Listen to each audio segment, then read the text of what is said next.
Se Ancelotti tiver coragem, ainda dá pra gente ganhar essa Copa do Mundo. Com o máximo do respeito, eu botei esse apelido nele porque eu acho que ele tá perdido. Lost em inglês é perdido, tá perdido! E eu vou lhe provar o porquê. Louro do Gueto, já se inscreve no canal, dá like, faz raiva, faz o que você quiser aí, irmão. Se não gostar também, fica na zorra do vídeo, deixa de ser chato. Ancelotti está perdido. Vamos aos números e vamos aos fatos. O Brasil não fez uma boa eliminatórias com ele, não fez os últimos jogos bem. Ele não definiu um esquema tático. No jogo contra o Panamá, ele testou um 4-4-2 com Vini e Rafinha centralizados, que não deram certo. Por isso que eu tô chamando de Ancelotti. Depois, contra o Egito, ele testou um 4-3-3, que também não deu certo. Por que eu tô dizendo isso? Fato e número. No primeiro tempo contra o Panamá, nós fizemos poucos gols. Entraram os reservas, nós aí deslanchamos. No primeiro tempo contra o Egito, perdemos gol, não jogamos tão bem. No segundo tempo, o time melhorou mais uma vez. Se Ancelotti tiver coragem, com o máximo do respeito, porque eu confio nele, olha que louco, eu tô aqui chamando ele de Ancelotti, mas eu confio, porque o cara é um multicampeão. Não é possível que ele está vendo o que está acontecendo, ele sabe que Casemiro não tem condições de jogar naquele centralizado ali, porque ele não tem mais aquele vigor físico. Ele sabe que faltou atitude, que faltou pujança, que faltou vontade. E quando eu falo vontade, não é correr, gente. Rafinha saiu do jogo quase morto. Só que correu errado. Correu errado porque estava mal posicionado. Rafinha jogou bem contra o Egito porque jogou no meio campo. Entendeu? No meio campo ali, voltando para buscar essa bola e jogando lá. Contra o Marrocos, ele ficou muito espetado, mal, depois veio jogar do lado de Vini, deu tudo errado. Se bem que esse jogo é muito difícil você achar quem jogou bem e quem jogou mal, porque na verdade todo mundo jogou mal. Eu até falei no meu Instagram, e eu falei lá que Paquetá jogou bem. Aí a galera, você é maluco, Paquetá jogou mal, mas palma, calabrezinho, fica tranquilo aí, meu orgânico. O problema é que quando todo mundo joga mal e você consegue enxergar algum tipo de tentativa de Paquetá, flutuou para a direita, flutuou para a esquerda, o gol do Brasil tem muito de Paquetá, você gostando ou não, assista lá e você vai vir aqui nos meus comentários dizer, Louro do Gueto, você tem razão, porque o que eu tô falando é fato, não é opinião. Paquetá domina essa bola, toca ela, corre para dentro, abre espaço para Bruno Guimarães e para Vini, arrasta a marcação para dentro da área, aí Vini breca, sobra essa bola sozinho Guimarães. Quando o Guimarães recebe essa bola, vocês vão lembrar que eu não posso botar aqui senão eu tomo strike. Quando o Bruno Guimarães recebe essa bola, abre um buraco justamente porque os marcadores estavam todos perdidos, ele joga em Vini e esse buraco na grande área foi Paquetá que abriu. E quase que ele faz um golaço de vôlei. Então, daquele meio campo ali, Paquetá e Bruno, só quem se salvou foi Paquetá e Bruno. Beleza? Casemiro foi horroroso, Ibanez horroroso, no sentido de que temos um problema. Não adianta só ter físico. O cara tem que saber jogar na lateral. Inclusive, o gol do Brasil, todo mundo tá colocando a culpa em Paquetá, que Paquetá perdeu a bola, ou então em Rafinha que não deu o combate, Casemiro que não foi e fez a falta, toda hora vai. Só que, irmão, pare para pensar que essa jogada nasceu porque Ibanez força um passe em Paquetá no meio de 3 marroquinos. Detalhe, o lateral, quando ele é de origem, ele sabe que mesmo que o cara acerte esse domínio, ele não vai ter o que fazer. Ele tá cercado de 3 caras, ele jogou no meio aqui para Paquetá. Paquetá olhou para um lado, olhou para o outro, dominou errado. Ah, a culpa é de Paquetá. Não, a escolha de Ibanez foi errada, era para ele fingir que ia dar, voltava e começava o jogo de novo. Um lateral de ofício como o Danilo conseguiria fazer isso. Ancelotti está perdido porque em todos os jogos de amistosos eliminatória, gostando ou não, que eu também não sou um grande fã, eu já falei aqui que é um nota 7, Matheus Cunha sempre entrega. Nota 7, mas ele entrega. Vamos ser sinceros? Ele consegue fazer o meio, ele consegue chegar na frente, ele consegue dar passes, ele é um jogador que não se pode dispensar em um time que está completamente perdido. Então ele testa com Matheus Cunha e depois não bota Matheus Cunha de titular. Será que ele tá vendo meus vídeos? Porque eu chamei Matheus Cunha de um eterno nota 7. Mas eu não disse para ele tirar Matheus Cunha, não. Inclusive eu falei para deixar Matheus Cunha. Mas tudo bem. Então ele foi incoerente. Veja que ele treinou nas eliminatórias um time, contra o Panamá ele botou outro, no segundo tempo outro, no Egito um time, no segundo tempo do Egito outro, e na estreia outro, pô. Porque se ele vai no 4-3-3, Ele deveria ter ido como ele foi contra o Egito. Mas não. Enfim, parece que às vezes a coisa muito óbvia os treinadores não gostam, né? Já diria Evaristo de Macedo, quando você tem um jogador no grupo que você não quer que ele bote, ele tá mais ou menos e tal, você tem que arrancar ele do time, porque você vai precisar dele, e é o caso de Danilo. Precisamos de você agora, Danilo, e eu falei isso aqui no vídeo do Panamá. Danilo entrou bem. Vá lá no meu vídeo Brasil e Panamá, você vai ver o que eu disse. Danilo jogou bem. E aí entrou na lateral, melhorou a lateral. Seu Fabinho entrou bem. E Fabinho dando entrevista, você viu o que ele falou? Ele falou assim, rapaz, pra mim foi fácil, porque eu vi o que estava errado. Ou seja, tava faltando pegada, tava faltando agredir na marcação. A marcação não pode ser em zona o tempo todo, os caras tocando a bola na frente da área e o Brasil em zona, olhando. E toda lance era um lance de perigo. Me lembrou o 7-1, eu pensei, pronto, se o Marrocos brocar mais 1, 2, aí já era, vai abrir a porteira e a gente tá lascado, né? Então, vamos escalar o time do Brasil, que eu não sou treinador, o Ancelotti sabe muito mais que eu, ele tá lá treinando, ele tá vendo tudo, mas isso aqui é um bate-papo para nós, torcedores, pensarmos no que poderia ser feito.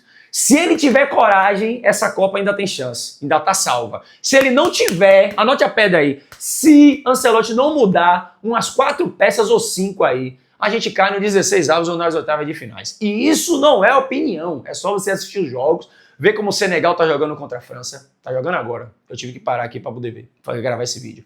Como o Cabo Verde jogou contra a Espanha. Você viu o Uruguai e a Arábia Saudita. Você viu o jogo dos Estados Unidos contra o Paraguai, a intensidade dos americanos, irmão. Não tem como. Você viu o Japão e Holanda. Que jogaço de futebol. Uma intensidade absurda. 4-6 dentro da área, um corre, o perde e ganha da zorra. O Brasil precisa disso. E quem está fazendo isso são os reservas, que não são reservas. A gente tem o luxo de ter muitos jogadores bons, graças a Deus, em talento. Só que precisa ter a coragem de Ancelotti. Vou chamar agora certo, Ancelotti. Não brigue comigo. Mas é pra gente fazer uma brincadeira aqui, Ancelotti. Mas ele tá perdido. Então se ele tiver coragem, ele vem com esse time aqui, ó. Eu não acho que ele vai tirar Alisson, tá bom? Eu também não acho que Alisson deveria ser Everton, mas não vamos também fazer um mundo fantasioso, né? Porque se a gente ficar pensando assim, então deveria levar Hugo Souza, aí também viaja demais, vamos no que é possível de acontecer. Perdão de novo. Alisson, Danilo na direita, Gabriel Magalhães e Marquinhos. E pause aí para Marquinhos, ó, botar até a mão aqui na tela, pause. Eu chamaria Marquinhos no quarto, 11h30 da noite. Que parada é essa, louro? 11h30 da noite, assim mesmo, ó. Olha, Marquinhos, você pode subir aqui, por favor? Quero falar contigo. Quero falar, suba aqui. Eu dava uma chamada em Marquinhos, irmão. De um jeito, mas de um jeito que acho que Marquinhos ou ia dizer, me bote na reserva, ou então no próximo jogo ele ia virar um bicho. Porque não tem como eu assisto o Marquinhos jogando na PSG. O Marquinhos joga demais, bloqueia bolas absurdas. O cara chuta, ele desvia no meio do caminho de tão ligado que ele tá no jogo. Aí chega no Brasil, uma moleza da zorra, domina a bola batendo de parte externa do pé, porra. Pô, pelo amor de Deus, irmão. Quem já jogou um pouquinho de bola sabe que isso daí é porque o cara tá inseguro, tá nervoso. Esse seria meu papo com o Marquinhos. Douglas Santos. Chamaria Douglas Santos também, dizer jogou muito, mas preste atenção que você vacilar, ele arranca e bota outro zagueiro. É só pra poder ele não descer a crista, entendeu, irmão? Porque Douglas Santos jogou bem. Vamos lá nos que se salvaram. Aí o meio campo, como é que eu vinha? Eu ia de 4-4-2. Por quê, gente? Presta atenção. É muito difícil você arrumar um time em tão pouco tempo. E o 4-4-2 é mais entendível pelos jogadores de uma forma mais simples. 2 linhas de 4 e 2 na frente, irmão. Acabou. No ataque alguém sobe, é isso aí. Você bota o 4-3-3, aí começa a broca, aí o lateral tem que subir, aí os 3 da frente, quem fica na frente, quem fica atrás, começa a confundir tudo e não tá dando certo, não é? Porque vários times jogam no 4-3-3, mas não tá dando certo. Então vamos de 4-4-2, fechou? Danilo na direita, na linha de 4. Danilo, preste atenção, Danilo, Bruno Guimarães e Fabinho. Na esquerda, Matheus Cunha jogando no meio. Ou Rafinha. Eu botaria Rafinha no banco. Mas eu acho que também se o Ancelotti não tem essa coragem de meter Rafinha no banco. Ok? Então, bota um adendo aqui. Ou Matheus Cunha ou Rafinha. E se ele quiser na frente, que eu acho que ele não vai ter coragem, Vinícius Júnior e Endrick. E já que ele não vai ter coragem de botar Endrick, ele pode botar Rafinha na meia esquerda para ajudar Vini, que o próprio Vini disse que melhorou o jogo depois que a Rafinha jogou lá, de meio campo esquerdo, meia esquerda. E na frente ele colocaria Matheus Cunha para fazer esse balanço e o Brasil jogaria fechadinho essa Copa do Mundo, sem subir muito, contando com o talento e a geniosidade de Vini e uns lampejos de Rafinha, de Danilo, talvez de Bruno Guimarães, porque eu acho que tem talento a seleção brasileira. A seleção tem muito talento. Todo mundo fica babando o ovo da França aqui, os caras dos stream aqui, porque não sei o que, meu irmão tá empatando com o Senegal, não sei quanto é que tá agora, vai que na hora que eu tô gravando já tá ganhando, meteu 3 gols aí, mas acabou o primeiro tempo, um jogo normal, o Senegal jogando de igual para igual, entendeu? Não tem bicho papão mais e também não tem seleção fácil, esqueça que não vai ter jogo fácil. Eu acho que o único jogo fácil do Brasil vai ser o Haiti.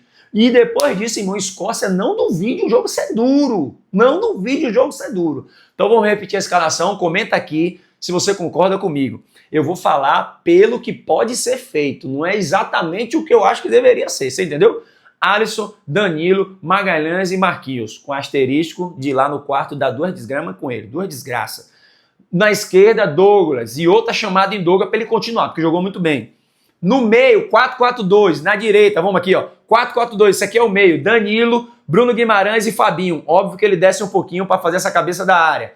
Na esquerda aqui, se ele tiver coragem, ele arranca Rafinha, mas ele não vai ter coragem, então ele vai botar Rafinha. Porque deveria ser aqui Matheus Cunha, que tá jogando muito bem nesse peão aqui, nesse lado esquerdo, entendeu? E lá na frente, Endrick e Vinícius Júnior. Só que como ele não vai ter coragem, aí vai ter que botar Matheus Cunha e Vinícius Júnior. Porém, eu queria deixar uma ressalva aqui sobre Igor Thiago. Muita gente criticando que ele furou aquela bola e que atacante é esse, burucutu. Mas Igor Thiago faz um papel muito importante de segurar a zaga. A gente vai precisar disso na Copa do Mundo, ainda mais jogando nesse estilo 4-4-2. Tá? Mas você tá dizendo para não botar Endrick. Calma, filhotinho, respire, orgânico, olha só. O problema de você colocar Endrick no começo do jogo é que você perde a capacidade de mudar o jogo no meio da partida. Preste atenção. Se você entrar com esse time que eu falei, com Vinícius Júnior e Endrick na frente, e porventura o jogo estiver ruim, pro Brasil, tomando 1-0 ou precisando ganhar, você vai fazer o quê? Vai botar Igor Thiago, o jogo não vai mudar. Você entendeu o que eu quero dizer? Aí você vai ter que botar Ryan de 9, de atacante, vai ter que botar Luiz Henrique, aí começa a misturar tudo da Beyblade. Você entendeu? Então eu acho que eu ainda daria mais uma chance a Igor Thiago. Mas ele perdeu o gol, não sei o que. Calma, na Copa de 2002, tá coisando aqui. Na Copa de 2002, Ronaldo Fenômeno, antes de fazer os 2 gols que nos levou ao pentacampeonato, Ronaldo Fenômeno perdeu 2 gols de cara com o Oliver Kahn. E eu vou te lembrar, se você não lembra, ele entrou pela direita, ao invés de bater de direita, bateu de esquerda, a bola foi para fora. Outro lance, Ronaldinho Gaúcho deu um passe para ele dentro da área, ele tentou dominar, furou, a bola quicou, ele tentou bater, furou de novo. Aí depois teve o lance que o Rivaldo chutou, ele pegou o rebote e depois teve outro que ele deu uma chapa. O que eu tô querendo dizer com isso? Um centroavante, ele precisa de várias chances no jogo para poder ele fazer 1, 2 gols. Quem é flamenguista aí vai lembrar de Gabigol. Gabigol perdia gol pra caramba, mas fazia 2, 3 no jogo, então, recebia 7 bolas, fazia 3. Então, o atacante precisa ser munido de muitas bolas e o time tá a bola rondando na área. Não vamos julgar Igor Thiago por um lance só. Eu também acho que ele furou a bola, vacilou, tudo bem, mas talvez se ele tivesse recebido mais 2, ele tivesse feito 2 gols e ninguém tava falando de Igor Thiago aqui. Você entendeu o que eu quero dizer? Lembre-se, se você é daqui da Bahia, do Nordeste, Nonato jogou no Bahia. Nonato, eu estava na Fonte Nova assistindo milhares de vezes. Nonato perdia um gol, perdia 2, um olhava pro outro assim, deixa ele. O terceiro, o quarto ele faz. E era o que acontecia. Então, não se pode jogar fora um atacante com esse poder ofensivo e poder também de marcação, que era um dos poucos que estavam combatendo lá na frente, tentando de fato roubar essa bola e brigar com os zagueiros de Marrocos, beleza? Mas eu acho que quanto ao Haiti, ele poderia dar essa arriscada, até para poder dar um susto também em Igor Thiago, dar um susto em Casemiro, dar um susto em Ibanez, que a culpa nem é toda de Ibanez, meu. O cara tá lá jogando de lateral direito. Enfim, Ancelotti, se você tiver coragem, essa Copa ainda dá pra gente. Se não, papai, anote a pedra, bola 7 na caçapa, 16 avos ou oitavas, vem todo mundo pra casa e a gente vai ter que escolher alguma seleção para torcer ou então ficar aí chorando. Lando Gueto, gostou? Se inscreve no canal, dá like, se não gostou, dá dislike. Se não gostou, se esse vídeo aparecer pra você do nada, você vai dizer, quem é esse maluco? Maluco? Não dou ideia, cheque.